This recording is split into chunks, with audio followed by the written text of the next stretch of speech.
Now here's your host, Jason Voorhees. And Aaron Savage. Oh, yeah! Hello, everybody, and welcome to another edition of the Sports and Metal Podcast. We are your hosts. This is Aaron Savage. With me, as always, my partner in crime, master of ceremonies, Mr. Jason Voorhees. What is going on? Not much, brother. What's going on? Nothing, man. I am super pumped and excited. We have not one, but two special guests tonight. Yep. Two. So I'm super, super pumped for that. But before we get our guests and bring them in, I had a real quick thing I wanted to throw at you. What do you think of Ohtani?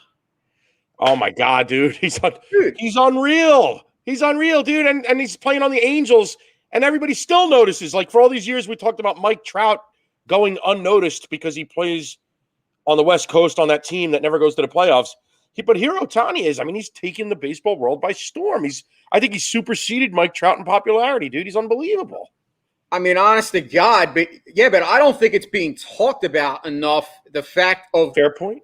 What this guy is actually doing on the baseball diamond. Insane. I mean, not only is he putting up monster numbers as a hitter, he's turning around and throwing up monster numbers as a pitcher. I mean, something that even Babe Ruth really, truly never did, because Babe Ruth pitched. But if you look back at his career, when he was a good pitcher, it was early in his career. It was before he was putting up the monster numbers as a hitter. And then once he did, he wasn't pitching at that point. So what Ohtani is actually doing on both sides of the diamond to me is absolutely insane.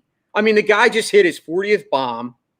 I mean, he threw a 8-inning gem yesterday. Yep, I think one hit, no runs, maybe one run. What else does this guy have to do to start? Like, I'm not hearing enough about it. Like, you would think that this story would be like the biggest story in all sports right now, and it's not. And to me, that's a fair point. I mean, he should be Michael Jordan right now. He should be Michael Jordan right now. You're right. I mean, what he's doing is just absolutely insane to me. And, I was thinking about it earlier, and I was like, I had to bring it up because I don't think he's getting his just due. It's insane. Dude, what is he, like 7-1 with like a 2.9 earned run average?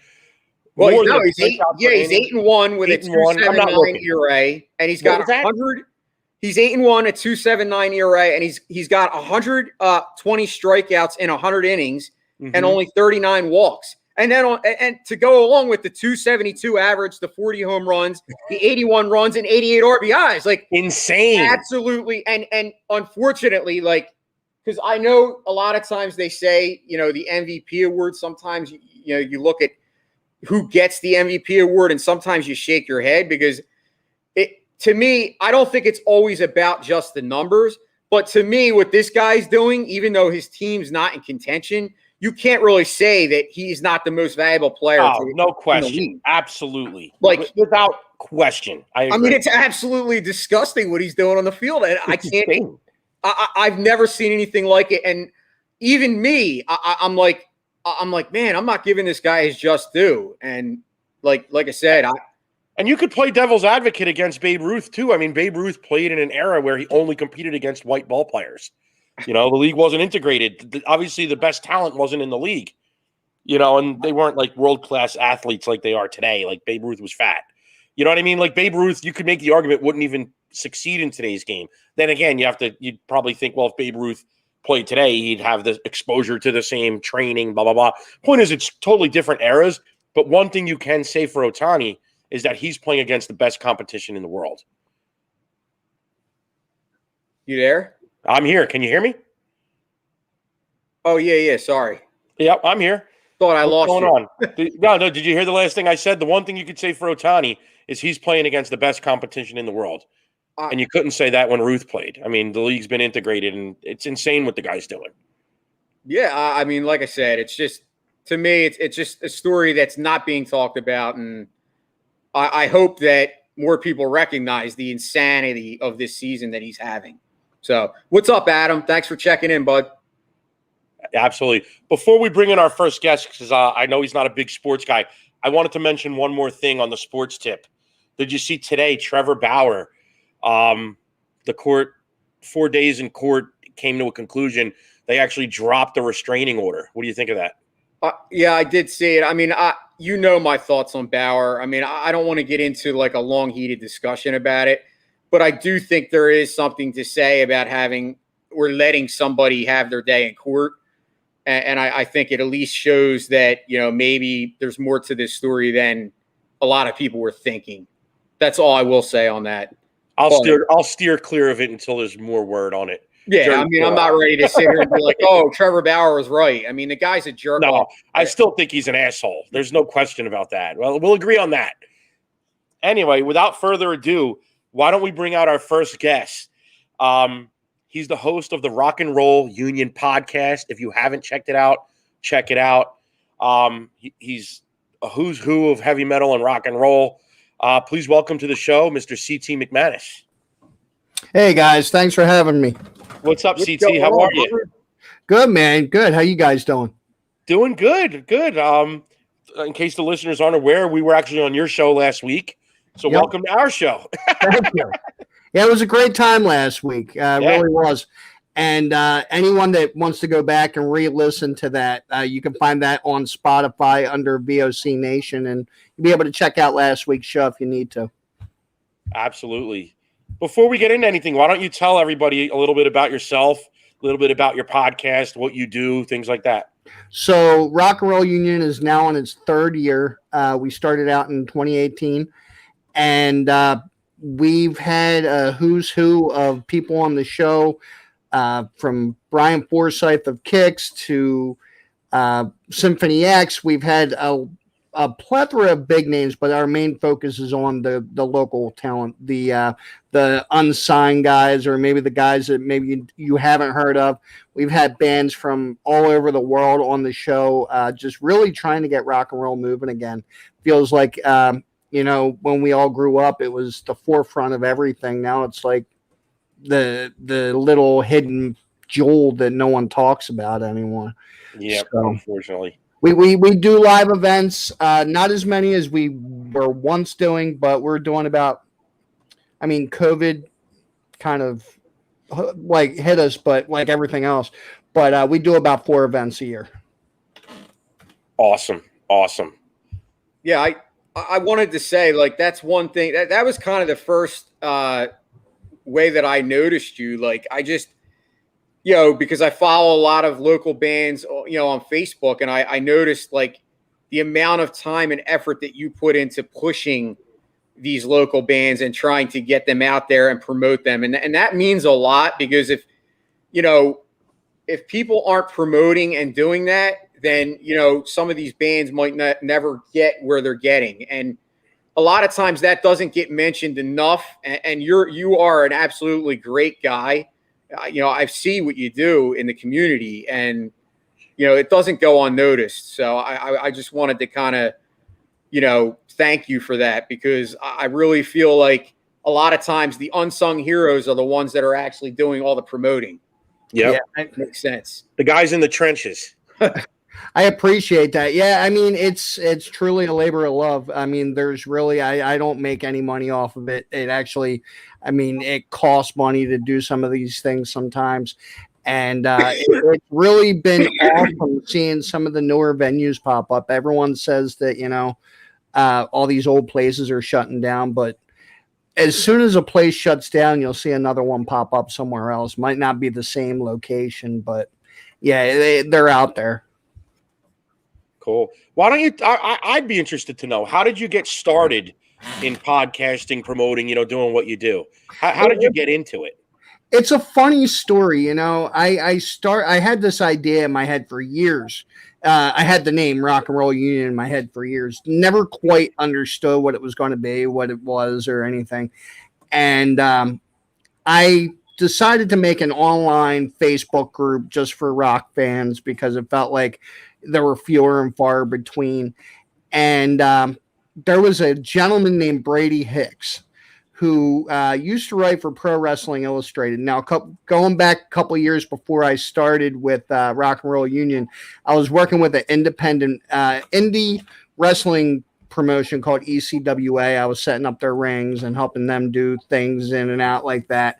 And Brady threw it out there. He said, he actually has what's called the VOC Nation. And it's a pro wrestling network. And he threw it out there. He's like, I'm looking for more people to do podcasts, to fill out the network, to do this and that. And I was like, well, there's already 900 wrestling programs on the network. I said, I'm a music guy. I just started this group. How about we do something music related? And he bought in. And the first couple, I want to say the first 3 shows, it was more what everybody else is doing, talking about the rock stars, talking about what they're doing, this, that, and the other.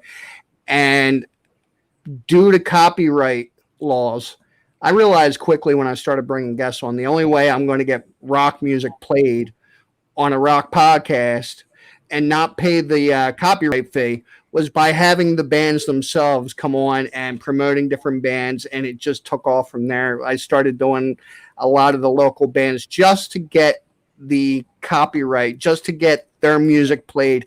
And from there it took off, because it was just, there's some, like you guys said, there's so many bands out there that want to that moment to just be heard. And now with COVID going around, there's fewer and fewer gigs. There's less and less that people were able to hear. And unfortunately, there's a million, like, everybody's in a band anymore.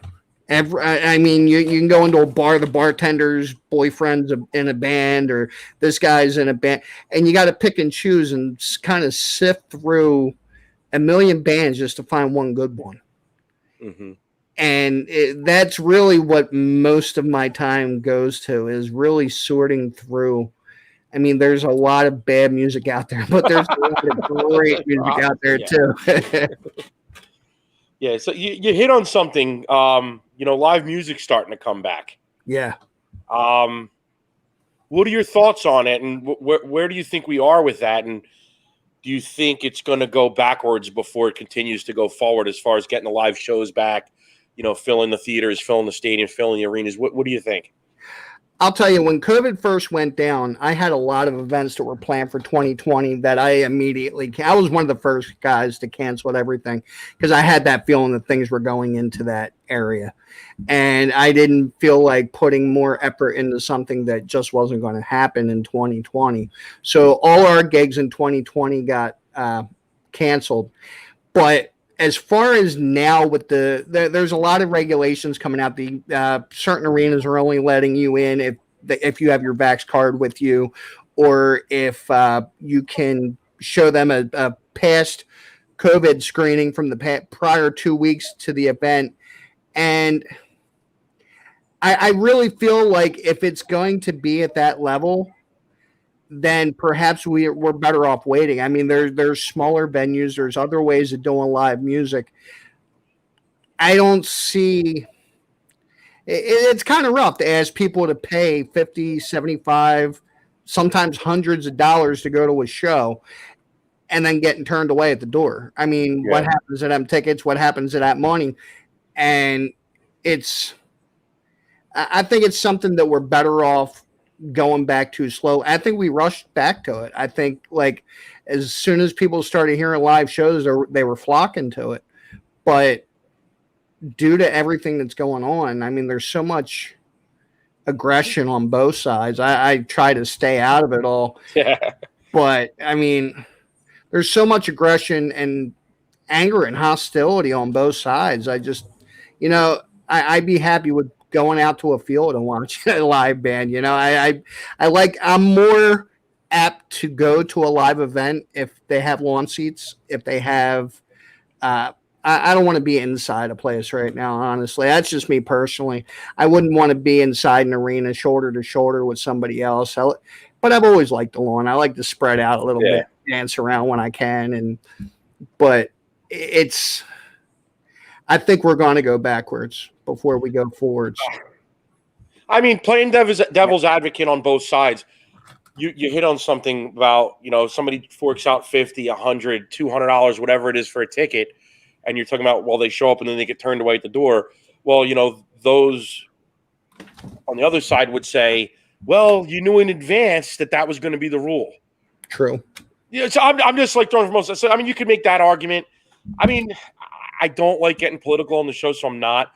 I will say this. I'm vaccinated. I'm all for science. I'm all for vaccines. I believe in vaccines. I've always been. I'm not an anti-vaxxer. I truly believe in science. That being said, with this particular situation, I'm pretty comfortable going to a show. I'm pretty comfortable not knowing or caring who's vaccinated or who isn't. That's just me. Right. Knowing that I'm vaccinated, but I understand it. And I guess my thinking would be like, if you don't feel that way, then don't go. My thinking is like, I just feel like we need live music back, just like we need so many other things back for our mental health. Yeah. I just feel like, we've been through the ringer, and it's like to see it finally coming back. And then if we turn around and go the other way, it's a disaster. I mean, I think of one big tour comes to mind that was canceled last year. And it was like one of the biggest tours that in our lifetimes, as far as all these bands getting together and playing stadiums. And some of these bands that you wouldn't think at this point in their careers would even be able to play stadiums, but we're selling these shows out. And I'm talking about the stadium tour. Yeah. Poison, Joan Jett, Motley Crue, Def Leppard. Def Leppard and Crue, they could always sell out arenas. But could they sell out Citizens Bank Park? I don't know. But together they could. Right. And then you bring in Poison and Joan Jett and whatever. I mean, to have that canceled was a backbreaking thing for these bands and for the fans. And then to think that they finally rescheduled it, not for this year, but for next year. So it's not even scheduled to happen until 2 years after it was originally scheduled to happen. And based on what we've just talked about, I'm scared if we go backwards, it still might not be able to happen next year. Yeah. And then you think of how many of these artists that guys our age grew up idolizing and watching. Ozzy Osbourne comes to mind. Yeah. The longer this goes on, we're never going to see these guys. I mean, that's something I don't know that we can ever get back. I got to be honest with you. Like, that's where I'm at with this. Like, I'm at the point where I can't go back to restrictions again. Mentally, my mental capacity, like Aaron and I have discussed this before. Like, if it goes back to that, like, I might not be like, I'm not kidding. Like, it was that depressing having to wear masks, and like, it was just like being cooped up in the hat. Like, and like I said, I don't want to get political, and we're not going to make this, a knockdown, drag out fight and argue with people, but I'm speaking my mind, and I don't want to live that way. And if that's what this is going to come to, listen, we all agree COVID was horrible. It is still horrible, but I don't want people to not be able to live their lives. Yeah, that's where I'm at with it. And that's where, like I said, I'm vaccinated. So I think there's something to be said about educating people to get a vaccine that they're afraid of getting. I think that's more of the direction I'd like to see us go than just shutting everything down. Well, and the people that aren't comfortable with that, they can politely, I'm saying it, choose to not go. Well, honestly, you bring up a valid point. That's where everybody should be focusing their energy on instead of focusing their energy and using so much hatred towards the people that don't want to get the vaccines. How about instead channeling that same energy into being educational? Like, but in fairness, that works both ways, because the anti-vaxxer set is hardcore. I mean, and I get that, but I've seen, and I get that, Aaron, but I've seen people lose friendships over this, and it's that's what I'm talking about. Yeah. It's not worth it. Like, honestly, like, okay, I get everybody's entitled to their opinion, but I agree. Like, the science is the science. Like, the bottom line is, if we're not getting vaccinated, we are going to go backwards. So like you said, like, I think it's everybody's right to not go, but it's also to the point where, as a country, we can't go backwards. But I agree. I'm scared. Well, I mean, my thought is this: you can be vaccinated and still, like CT said, maybe not be comfortable in certain situations. And that's your right. Like, that's your right. That you don't have to go to that show. I prefer to be outdoors too. But obviously, on our next guest, we were at their show. Our next guest, I think all three of us were there at the LoungeFly show. That was in a theater. I mean, we did it. That was really, I think, my first show back. It was definitely, that was my first show back. Subsequent to that, I went to the Guns N' Roses show in Hershey, Pennsylvania 2 weeks ago, which also brings up another interesting point on this subject. Packed, shoulder to shoulder, but it was outdoors. But I mean, nobody was wearing masks. It was a packed concert. It felt like COVID never happened at this show. Yeah. But what's interesting, I recently read, I don't know how true it is, but I read that Axl Rose in particular is very, very adamant that everybody involved, whether it's, stagehands, roadies, security, Is vaccinated. whatever, is vaccinated. So, I mean, it can work. I just think, and if you're comfortable, you do it. If you're not, you don't. But like I said, I mean, just thinking of the stadium tour in particular that we were just talking about, I mean, to see that have to not happen again would be, I can't imagine. And I think of guys like Ozzy, how much longer do we have with some of these bands, or Judas Priest? I mean, Ozzy in particular, because I know he's had the health issues. But there are a lot of these bands that, this is our last shot to maybe see these bands live, and we're losing valuable time in being able to see them. I mean, by the time some of these guys are back touring, 2-3 years will have passed. Now, talking about that stadium tour, I think honestly that the postponement of that stadium tour was an honest blessing for Vince Neil. Because I don't know. You nailed that, though. I don't know if he could have made that entire tour the way he was. I mean, he still looks rough. Yeah, that's what I mean, or is. I mean, I'm sure you saw that one show where he completely lost his breath and his voice. And he quit. Like he ended up walking off the stage. He just said, "Guys, I'm really sorry, but I lost my voice," and the band just played without him. Yeah, I agree, but that's on Vince. That's a shame, man. Oh, and the only reason I fear going backwards is some of these variants that are coming out that are kind of scary, and now there's a second variant I'm hearing of that's coming out, and unfortunately, everything in this country becomes political, and all this became political instead of making common sense. I'm vaccinated as well, and it's just, to me, it's like common sense. Like, let's work together to get past this instead of bickering the entire time we're going through it. That I think we can all agree with. Yeah. I'm 100% in agreement. Anyway, Jay, I can't see our next guests here yet. I don't see them yet. They should be joining us momentarily. All right, we're waiting on LoungeFly, guys. Premier STP tribute band. We had them on a few weeks ago. They're supposed to be back here tonight. So as soon as they get here, we'll let everybody know.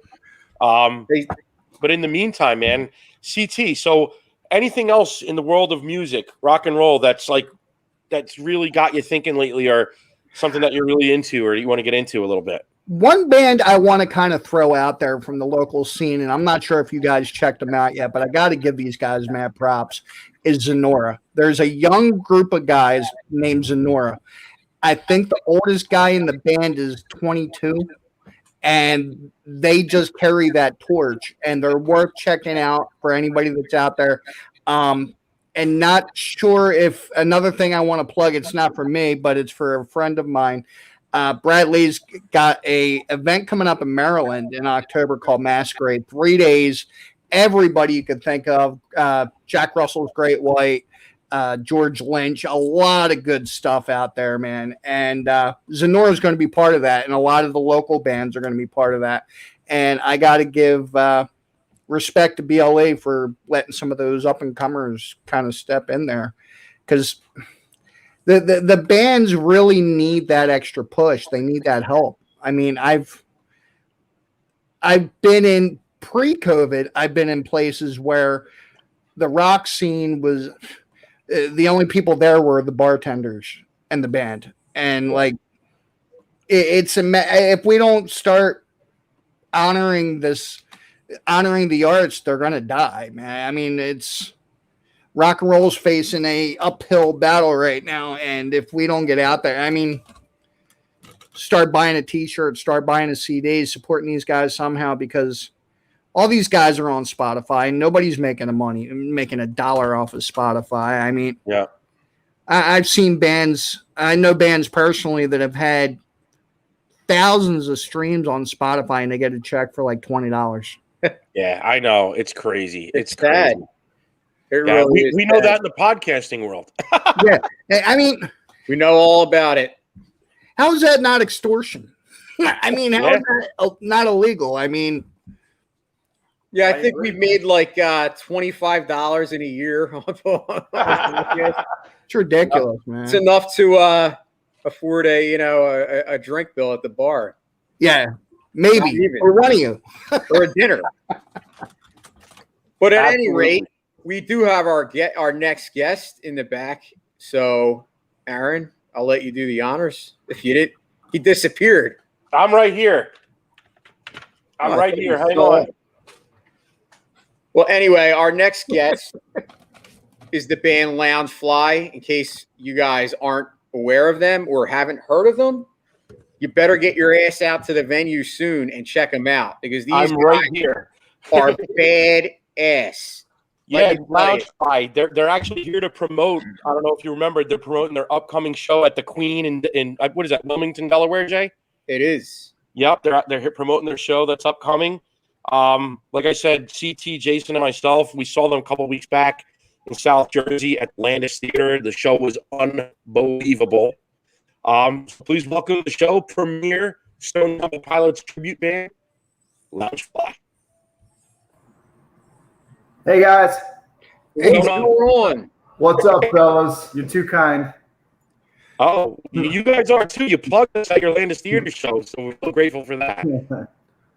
Listen, we love being part of the thing that you do. You guys are awesome. You're music fans. You're pushers of music, and we love it. So we just always appreciate it. And CT, who we've known for years now too, who's just awesome, and we're can't wait to work with you again in a little while, CT, on your autism benefit too, man. We just looking forward to all you guys for sure. Yeah, actually, since you brought that up, CT, why don't you tell us a little bit about that? So Rock and Roll Union is doing a group. We're actually still looking for anyone that wants to walk with us or represent with us. We're doing the South Jersey Walk for Autism October 23rd. The night before that, we're having a jam for autism. It's 3 different bands, October 22nd, the Rusty Nail in Ardmore, PA. LoungeFly, it's going to be Zenora and Rat Rod. It's going to be one hell of a show. I mean, 3 bands that are, to me, 3 of the best in the area. Awesome. Oh, Aaron and I are there. Yep. Anyway, Plus, it's for a good cause. So we have Ira and Brian here from LoungeFly. Brian's the singer. Ira's the drummer. Oh, thunderous drummer. So why don't you tell the audience a little bit about why you're here? You have this upcoming show at the Queen, and I think you wanted to do a little giveaway. So why don't you tell us about it? Okay, so you said, why are we here? Well, we're here, yes, for that, but we're here because we love you guys. Oh, and, we love you too. Listen, so here's the deal. You guys were in the front row at our show at the Landis last month, and if you haven't been on Sports and Metal, or if you haven't been on Jason's, right? There's Richard. He's the bass player. There he is. There's my man. Listen, it gets no better than Richard Dean Wilson. And if you haven't seen that guy play bass, then you haven't seen like the man for sure. He is unbelievable. Yeah. So listen, if you weren't on the Sports and Metal Facebook page or on Jay's Facebook page, what you didn't get to see was a full documentation of the night at the Landis, because you guys recorded almost every song, which will tell you that like we could play every single one of them front to back and sound like the band. But you also didn't get to hear Jay and Aaron singing like crazy all night and being the biggest fans of all. So it was awesome. So that's why we're here. But yes, we are playing the Queen on next Friday night, which is August 27th. We're really happy and honored to play there as well. Another great theater that we get to play. The folks down there have been super wonderful and gracious. And so we're ready to bring it again. We're doing something really cool. So we're starting, it's us all night again, 2 full sets of Stone Temple Pilots. The first set is we're playing Purple front to back. So that'll be really cool because, I mean, to me, that's their best record. And then the second set is we're going all over the place with the second set. So there's some new stuff on there. There's some deep cuts. There's some of the hits from their entire catalog. And we're having like a blast with the second set. So it's going to be 2 very different sets, 2 very cool sets. And if you're an STP fan, you're getting everything on the 27th. Awesome. I mean, Aaron, Aaron and I can definitely testify, and CT. That was, I believe, I don't know for CT, but for Aaron and I, that was our first show back Post-COVID. live music. Yep. And let me tell you guys, like, not only was it a terrific venue, but you guys absolutely aced the performance. I mean, it was amazing. Like, to me, and I said it, and I'll say it again, and I'll continue to say it, I'm a diehard Stone Temple Pilots fan. You guys know that. So is Aaron. And you guys, I mean, honest to God, I felt like I was watching Stone Temple Pilots at their peak. That's how good you guys are. Yeah, it was amazing. And we've talked about it, Aaron and I, like that. I'm almost would rather see you guys performing that than seeing an older Stone Temple Pilots now trying to play their peak music. If obviously, rest in peace, Scott Weiland. Obviously, he's not here. But my point that I'm making is that there are some amazing tribute bands that almost play. It's almost better to watch than it is to watch some of these older bands go back and try to play their catalog when they just can't play anymore, or they don't care to practice hard enough to be good. Because you guys are great. Vince Neil comes to mind, right, CT? yeah. Not to mention the light show that was going on behind you. Yeah. Yeah, no knowledge of that was going to happen. And from where we were standing, the LED screen looked blank. So it wasn't until we saw your videos and some pictures, we were like, what's that? What's going on behind us there? What is that? That must have been really killer. You know, I gotta say, I was about to bring that up. The animation and the sound from the Landis was phenomenal, and there were so many times that I found myself just. It was a full package. I don't even know. Like, it almost went completely right with the music, the animation that was going on behind you. It just the whole production of it floored. CT, I know what a proponent you are. I know you were just talking about it before we hopped on of like, hey, just get out there and support bands, right? Local bands. And listen, we're not an original band, right? I did that for a long time, right? It's funny, you talk about the old guys in STP. I'm their age, I'll be 52 in 2 days, right? I've been doing this a long time, and I played in hair metal bands forever back in the day, original stuff, and this is what I do now because this is what I love. But we're still a local band, right? And so supporting us is as important as anything else, I think. But also supporting the places that put this music on, right? Yes. Because the people at the Landis and the people at the Queen, right? They have an investment in what they do, and when you think of it, you might not look at You look at this beautiful place and look at this theater. It just looks. No, there's somebody, a guy that owns the Landis Theater, and that's his money and that's his investment. And although he does it for the love of it and he does it because he believes in the arts, he also needs to make some money to keep the theater open, right? So coming to see the bands like us and the other presentations they put on is really important to keep the scene alive. Because what we want to do is we want to come back around and we want to go back to the Landis in 6 months. We want to come back to the Queen in 6 months, and we want to do it different. We want to do it better. We're always looking to be better than we were the last time. That's something I can tell you about this band is we pick it apart, pull it back together, and say we're bringing it even better next time. But we need places to play, and so coming out and supporting those venues is just as important as supporting the bands, right? Because they need to keep their doors open to bring it to us. We love this shit, right? Don't we? 100%. I agree. I mean, you just hit it on the head. Like, that's why Aaron and I, we're the same way with the podcast. Like, we basically, as soon as the podcast is over, we go back and actually watch it and dissect what we did wrong and how can we get better. And what we did good too. Obviously, you want to look at both because you never want to focus all on the negative. But I believe it's that passion and that hunger that makes you aspire to be great. Because let's face it, there's bands out there that aren't doing that. What you just said, like there's bands that aren't going back and trying to be better. That just think that they're great and they just kind of, perform that way. Go through the motions, yeah. But they'll never grow. to me, that's the sign of greatness when somebody has that hunger and the passion, and you could just tell it with all four of you guys. Like, I mean, you know, I know Scott's, you know, Richard's checking in here, and I know Scott's not there, but let's give him some credit too. I mean, he was hitting note for note. Unbelievable guitar player. I mean, honest to God, like I said, all four of you guys are like amazing at, you know, your musicianship, and it just rings out. And it's also the stage presence that you guys had. Like, honestly, you know, just seeing you guys, like, it wasn't just like, let's play and, you know, get out of here. It was like, you could just tell that you guys love what you do. And that's what I was just going to say. It's the passion. It's the passion. Yeah. And that's why you guys recognize also the venues that support the bands, because you guys have the passion for it, and it comes across in your performance. And you can see it. I mean, it's everything about it. And even just how you guys looked back on the show and saw the stuff that you weren't able to see from the stage, for example, the videos behind you, that just showed the passion that you had.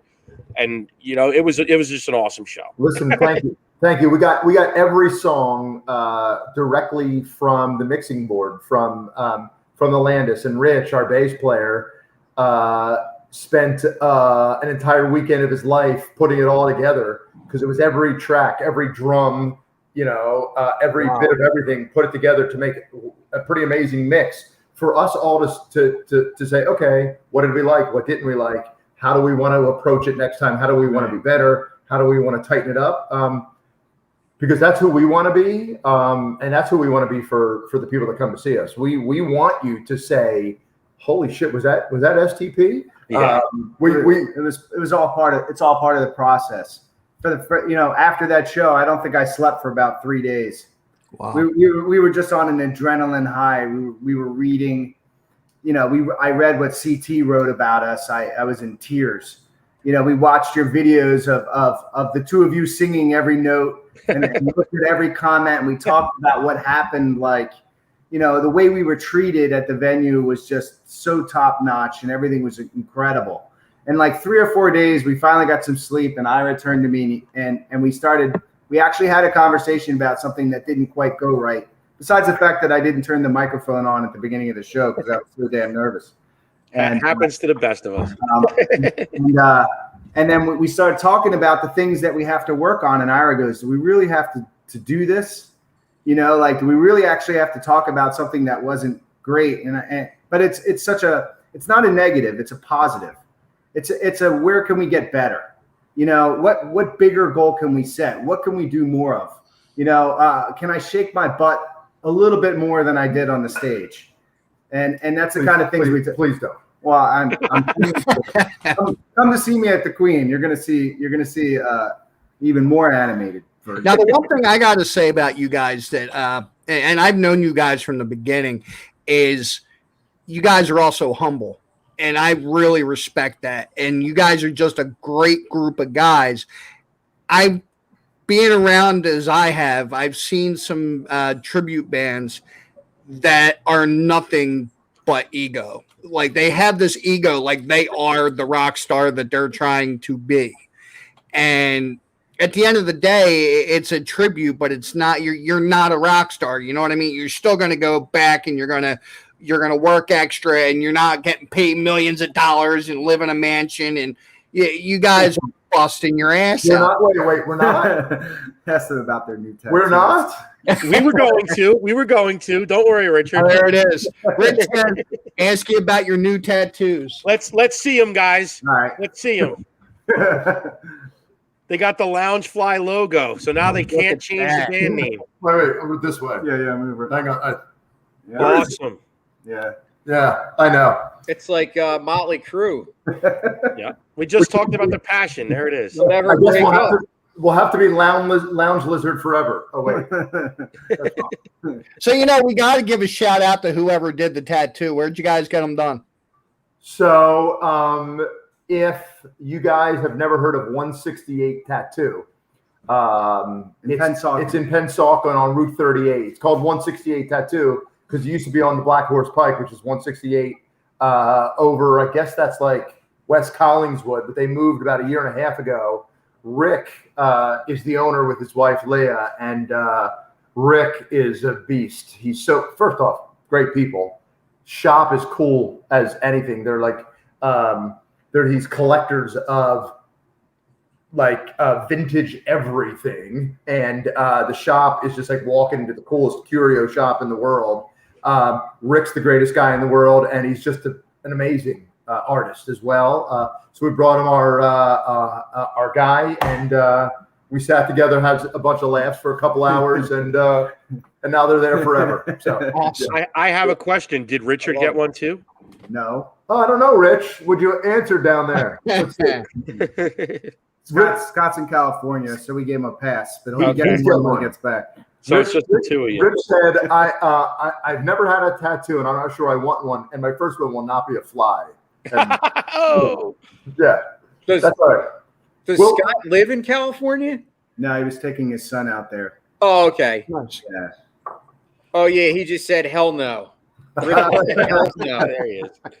So, guys, you guys were you were talking about a ticket giveaway for the upcoming Yeah. show. All right. So we've got a pair of tickets for you, and with those pair of tickets comes along a couple of LoungeFly T-shirts. Our T-shirts are super cool. I have to give a big shout out to our artist as well. His name's John Falco. He created the LoungeFly logo for us. It's our man here who is Scott Weiland in fly format. You know, he's got his martini and his cigarette, and he's doing his thing with our cool script. So our T-shirts are awesome. So free pair of tickets to our show August 27th. That's next Friday at the Queen, and some T-shirts to go along with it. And it's for just a very simple trivia question. Okay. I don't know how many people are on the line, Jay and Aaron, but Well, I'm trying to see comments, but nobody's commenting, so I'm not sure. What we can do is What you do is ask the question. ask the question and tell them where to put their answers, okay. and Like then they'll you put guys them pick on- the winner. You Yeah. got it. So do this, right? So here's the trivia question. The trivia question is, Stone Temple Pilots was not the band's first name. What was their first name before they were Stone Temple Pilots? I'm doing the layup here. It's under the net. It's the layup question. Okay. Because we want to give away a free pair of tickets and some T-shirts. So please go to Facebook, go to LoungeFly STP Tribute. You'll find us. You'll see our fly guy and four handsome gentlemen playing some music. That is us. And just send us a private message. It comes right to us. Just let us know the answer to the question. We will forward you over a pair of tickets to the show. And when you get there, there'll be a couple of T-shirts waiting for you as well that we'll just hand to you personally. So And while you're doing it, make sure you like the page. Yeah, while definitely. you do it, make sure you like the page. I love it. Thank you. We usually forget to plug ourselves. Yeah, like that. the promoter extraordinaire. Thank you. Well, that's because you guys are humble, but we're the same way. But you know what? Sometimes you have to do a little selfish plug because, let's face it, that's your job. Well, listen, if it means more people come to see us play, that's truly all we care And you about. know what? I have no problem taking up the mantle for you guys. I think you've already seen that. Like I could, be your promoter if you'd like. I'll send you my contract in the mail. But no, you definitely, like I said, you guys are amazing. Real quick, I was just curious, last time, we had asked you on the show, what your favorite albums were. And obviously, I think you both said Purple. What's your favorite deep cut by Stone Temple Pilots? Adhesive. Okay. Adhesive is my favorite. It kind of changes because I listen to the same ones over and over, but that's definitely one of my favorites. It's on Shangri-La. Hopefully I'm getting that right. Rich will know. Rich and I talk about it all the time, but that song is just amazing. Really. And same for you, Ira, or you have a different one? I've got a different one. So I'm going to give it two. First, I'm going to say Piece of Pie, which is as thick and heavy and groovy and grindy as they get, which is just an amazing tune.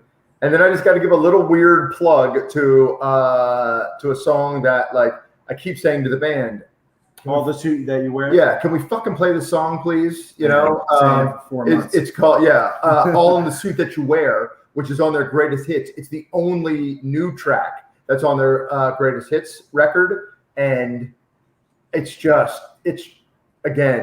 sexy and it's grindy and it's groovy. It's heavy as shit. It's awesome. So I'll give it those two for sure.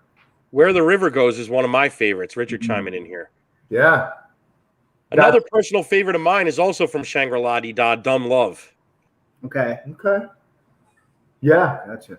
Well, listen, you know what? We're taking the month of September off, right? Because we have some other stuff going on. Some of the guys in the band have some things going on before we come back in October. So we'll actually have a little bit of time to get together and do some stuff on our own in September. And so, you know, it's probably time to put a couple new tunes together anyway, which we are doing.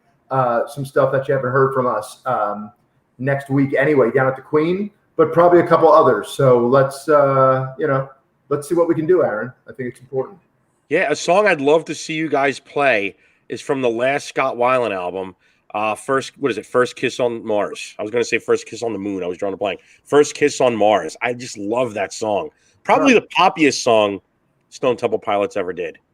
Yeah, but I love it. I have a request. I don't know. I'm not sure entirely if you guys would honor it or if it would even be in your ability to do. But I think it would be cool if you actually did a Velvet Revolver song. Right. Okay. We've played the song Slither before. Okay. Which one? I think that would be cool too. Like maybe break one out in your encore.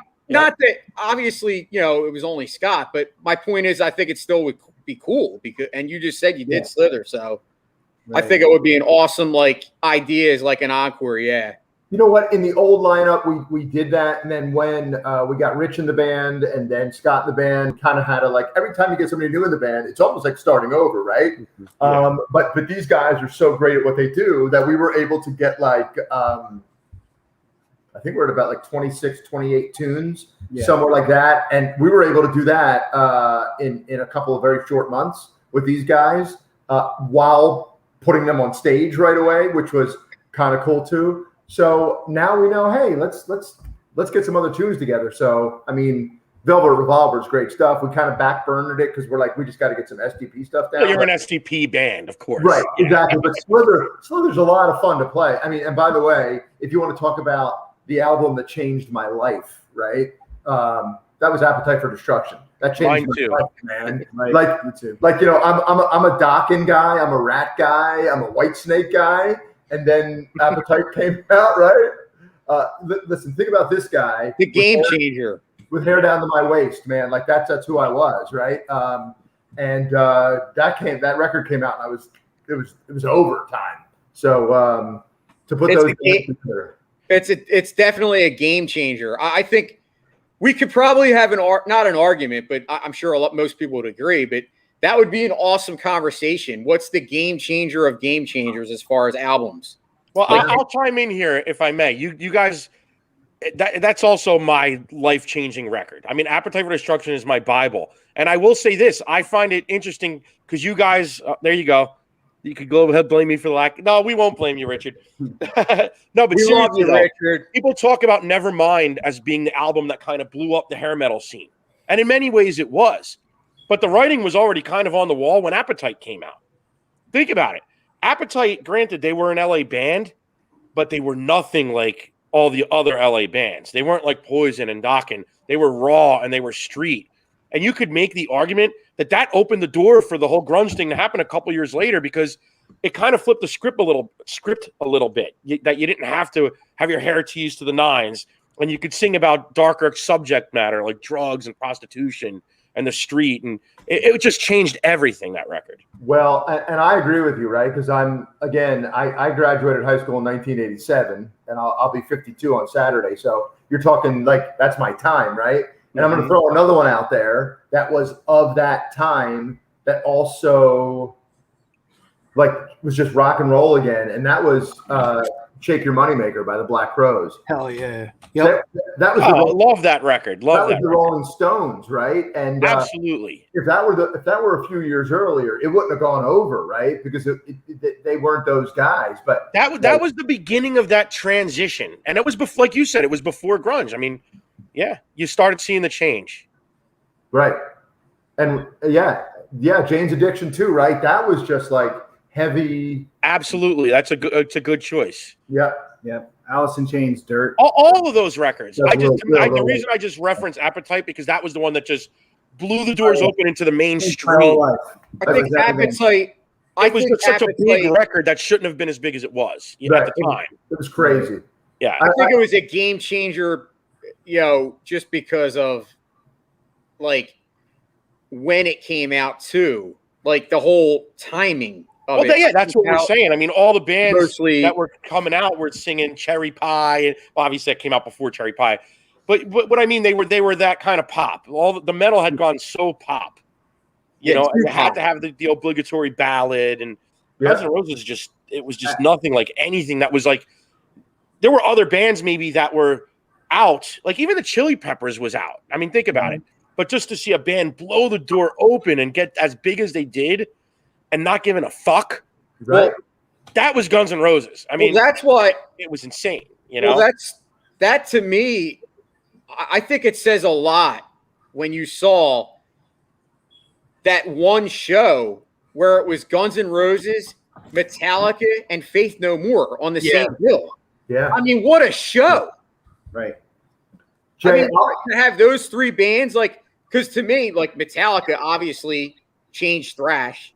Megadeth to me was, obviously we can get into that discussion on another show, but right. Obviously Metallica was like basically what, kind of made, thrash kind of to the mainstream, fan. And then you had Faith No More, who I think a lot of times gets very slept on. I mean, you don't hear a ton of people talking about Faith No More. That's another one of those bands. Yeah. And that's like what Richard chimed in with Jane's Addiction. That's what I mean. Faith No More, I'd even argue even more. I mean, yes. I mean, these are all bands that were, Faith No More, how could we forget them? I mean, think about Faith No More, what they meant. I mean, they were alternative metal before alternative metal existed. They were like the template for new metal before new metal was a word. 100%. The bass that they dropped, the little rapping, all of it. Check out this show. I'm at the Spectrum, right? Yeah, Faith No More. I'm at the Spectrum, right? To see Ozzy on the Ultimate Sin tour with my buddies, right? And my favorite Ozzy album. It's so good, right? And Metallica's opening on Master. Master had just come out. Yeah. And it was 86. Yeah. Yeah, I wasn't a thrash guy. We didn't call it hair metal back then, right? Why would you? The term hair metal didn't exist. That's like an insult that came out later. So what we always said was we always called it like commercial metal. We always said we like girls. And the thrash metal guys wanted to hang out with other dudes. We said we want to hang out with girls. That's what we always said, right?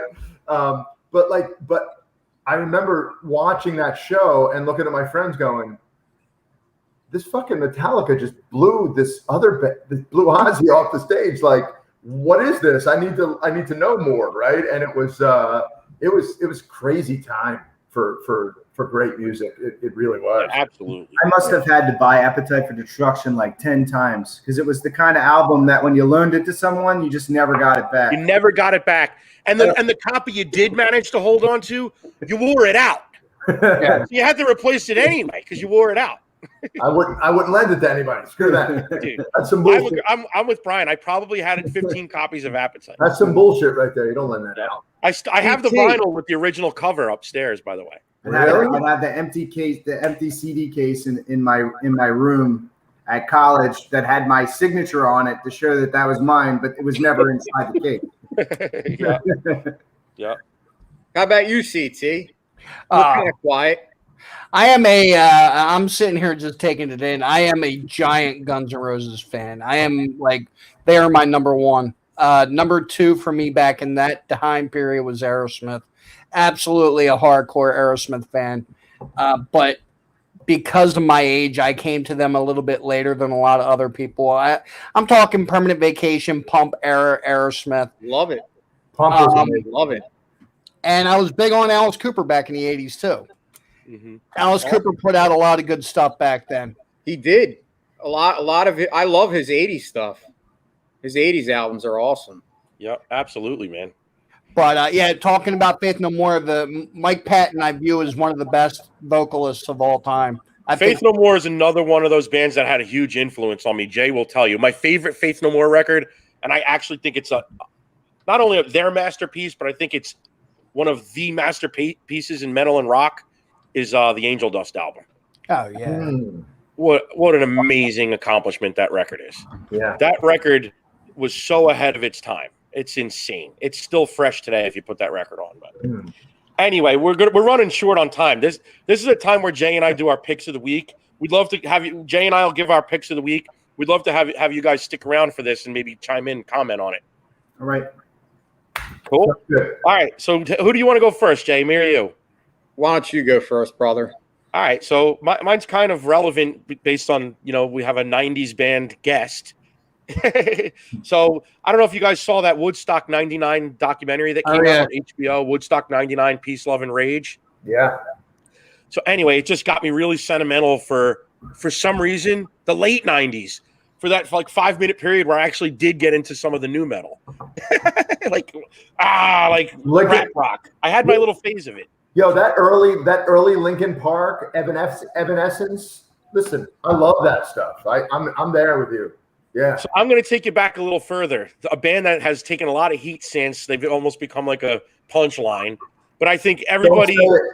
Do not say it. Oh, he's going there. Don't say it, Aaron. I knew he was saying it. Limp Bizkit. I'm doing it. But dude, I don't know what it is. I went back and I watched their performance at Woodstock 99 because obviously there was so much controversy related to it. And whatever you want to say about that band, and obviously there was so much negativity. I'm with you. Love it, Richard. I mean, there was so much negativity surrounding that show and how it was handled, how there was no water available. It was 110 degrees, blah, blah, blah. But when you watch Limp Bizkit perform, I have never seen a crowd that rowdy and that electrified. And it was just like, it's like a moment in a time capsule. When you watch Limp Bizkit at Woodstock 99, it's something that seems like it never happened before, will never happen again. For good or for bad. If you watch that performance, you can watch it on YouTube. They actually have an HD version that's available on YouTube of the entire Limp Bizkit performance at Woodstock 99. Now, I'm not a huge Limp Bizkit guy. I went through a little phase in the 90s where I was into it a little bit because it was new, and I was in my 20s, but obviously that's not my thing. But just watching that performance, it's mind-boggling. So my pick of the week, like I said, I'm not a huge Limp Bizkit guy, so it's an album that I kind of missed when it came out.